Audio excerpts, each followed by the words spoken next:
Wagwan people, what you saying? It is I, Diligent Fingers, and welcome back to the channel. Welcome back to another video. It's been a while. It's been a long time since I've sat down and just had a chat with you guys about, things that are going on in my life and in the world at the moment. I probably recorded my return to YouTube video about 15 to 20 times and then ended up deleting it because things have changed in my life. Things that I had planned, have not gone the way that they should and all that kind of good stuff. And I will, do a video explaining why I've been away and, what's going to be happening with the channel going forward and that. But today, with it being World Mental Health Awareness Day or World Mental Health Day, I thought I'd talk about what I deal with in regards to mental health, and the big thing that I deal with being isolation. Now, the people that are subscribed to the channel or regular viewers of my videos and stuff, which may be, pretty low because I've hardly been uploading consistently for a while, but if you know me, then you know that I suffer from severe depression and post-traumatic stress disorder, PTSD, and a big sort of drawback in regards to mental health is isolation. When you, even before you discover what your diagnosis is and you're going through, days where things are going well, but you just don't feel good, you feel horrible, you feel like you sometimes feel like you don't deserve what's happening and things like that. Mental health can really play on your mind and really force you to doubt yourself, doubt your capabilities, doubt your purpose and stuff, because there's this thing that's happening in your brain that you kind of have no control over, and isolation ends up being a form of control for yourself. If you're like me, who has flashbacks on a regular basis, that has nightmares on a regular basis, hardly any sleep, hardly eating, things like that, and going out into the world with all of these things that you're carrying and stuff, and you have an anxiety attack or an episode or a flashback out in the world, all you want to do is just crawl into a cave and hide away from the world until you start feeling better again. And if you have really, really drastic, severe mental health issues, that can be elevated tenfold, that can be exacerbated tenfold. You isolate yourself a whole lot more, as a result, partly because one, you don't want people to see you in that state. Two, you don't want to burden people with your problems. Three, especially if you're a man, the whole toxic masculinity. You're a man, you should be able to just handle what's going on, and you should be able to just suck it up and all this kind of good stuff. Do you know what I mean? That's a figure of speech, by the way. I always seem to say that in terms of explaining something bad and saying all that kind of good stuff. But there's all these things that can force you to want to just isolate yourself and hide away from everybody. Do you know what I mean? And I will be the first to say that I am not the best person that takes my own advice. When I get into these situations where things get too much for me in my head, that is the first thing that I do.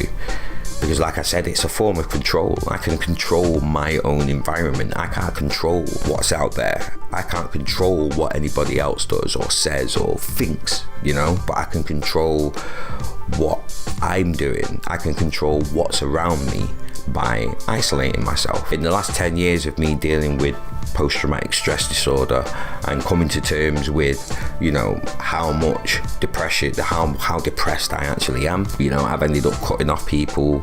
I've ended up not having as much contact with friends and family, and then that starts to make it even worse, because you can tell that there's something there between you and your friends, do you know what I mean, that's stopping you from being able to move forward. When I have sort of breakdowns and stuff like that, You know, one thing that my therapist has always told me is that if I'm having a breakdown, if I'm really going through a bad situation, then to let people know. You know, I may pretend, I may put on the front that I'm okay and everything's okay, but it's not, you know. So if I can let people know that I'm in this dark place, but I do that, and then everyone calls me, everyone messages me, and I just ignore them all. Because, you know, it's not that I don't want to hear encouragement. It's that at that moment in time, it feels like the words that are being said aren't really going to help me in that moment in time. You know, the whole, it's not going to be like this forever, you know, keep your chin up and, you know, you'll get through this, you've got this and all that kind of stuff. At that time, when you're in that dark place, when you're in that black hole, you can't believe these things. It's hard for you to believe these things.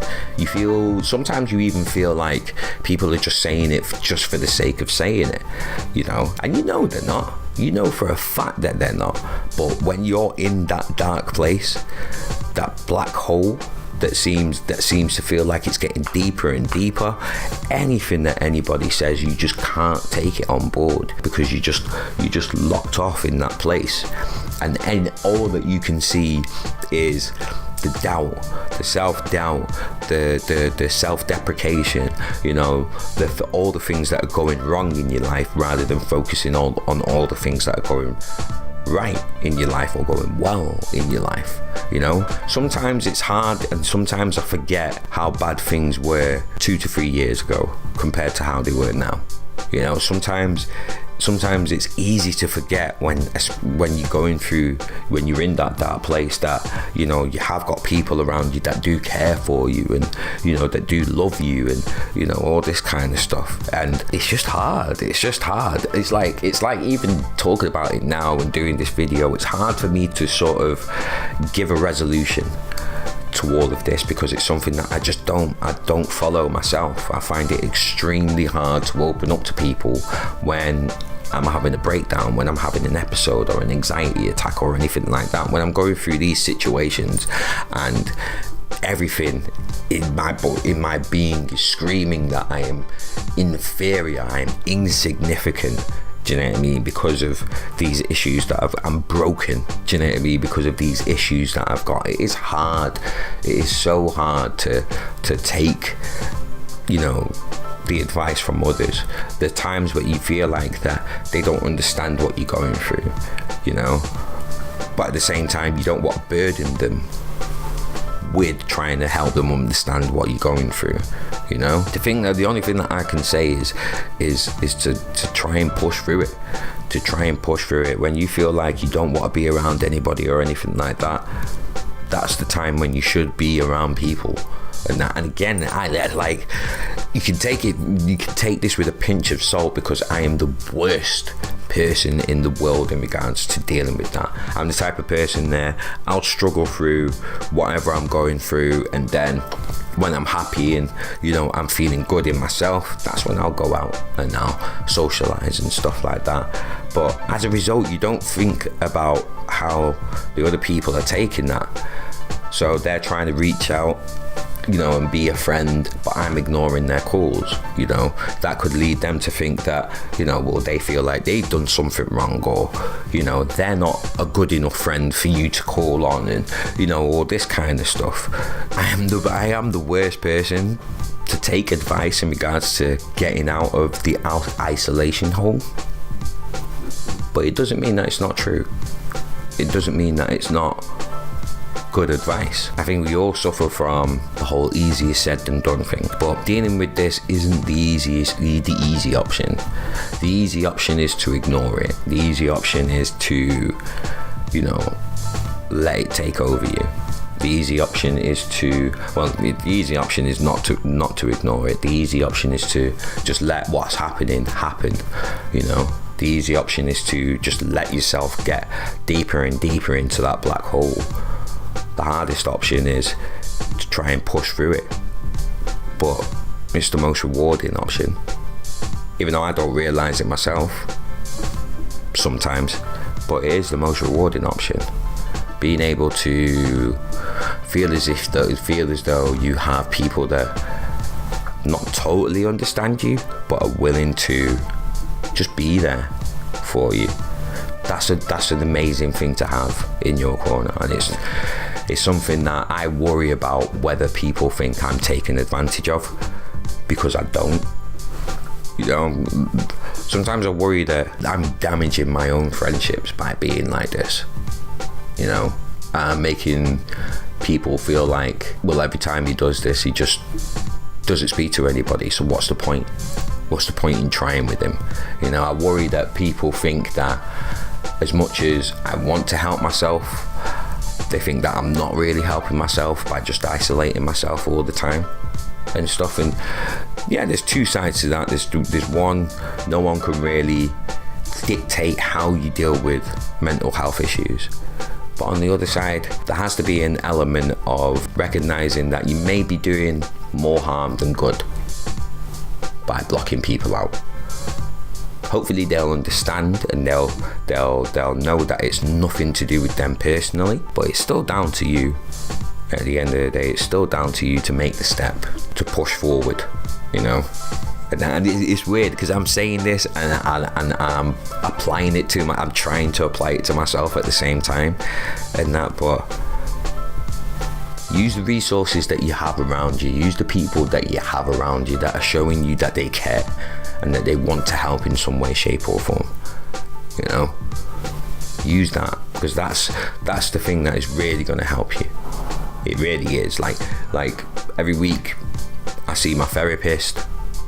I see my care coordinator, I see the staff, do you know what I mean, that are here, do you know what I mean, every Monday to Friday, do you know what I mean, that keep an eye on people that suffer with mental health issues. You know, I see three people, at least 3 people each week, and then the rest of the time I'm just on my own. You know, there'll be the odd day where I will go out and see friends and, you know, and stuff like that, but say 85% of the time I'm on my own. You know, I'm on my own. I choose to isolate myself, and it's not the best thing that you should do at all. It's the easiest. It is the easiest thing, but it's not the best thing. You know, you've got to find your way. You've got to try and find some way out of the hole that you're in. Because as much as you may feel as if you have control when you're on your own, really, it's making things worse. It's making things a whole lot worse, because that's a time where the negatives really start to creep in and the positives start to, you know, float away. So yeah, I'm gonna end it there, because I don't want to ramble too much, you know. And like I said, there isn't really a solid solution that I've got, because I don't follow it myself. It's hard to take my own advice. Easier said than done, like we said. But if anything, if you go through a similar thing like me, then know that you're not alone. You're not alone. And I know it's something that's always said when it comes to talking about mental health. Yeah, it's completely right. It is completely right. None of us are alone. There are many, many people that suffer from similar things. But we all do this thing. We all isolate ourselves. We all push people away when we're in turmoil. When, you know, when things are just not going that great, we always push people away. And that's something that I know I need to stop doing myself. So yeah. Thank you very much for watching and listening. I hope you have an amazing day. With it being Mental Health Day, get the help. If you need help, get that help. I'll leave some links in the description for resources, do you know what I mean, that are available in the UK, in the Manchester area. You know, if I can find other resources for other people in other places, do you know what I mean, then I'll definitely do that. And that, but reach out to a friend, go and see them, have a chat. You know, get out of your home. You know, if you need to just take a taxi rather than, you know, using public transport and stuff like that, do that. You know, or even just go for a walk. Put your headphones in, go for a walk, and walk to wherever your friends are or anything like that. But reach out, man. Reach out to the people that are close to you, because they do want to help you. They do care about you, you know. So accept that. Hope you have an amazing day. Take it easy. And as always, blessings to you all.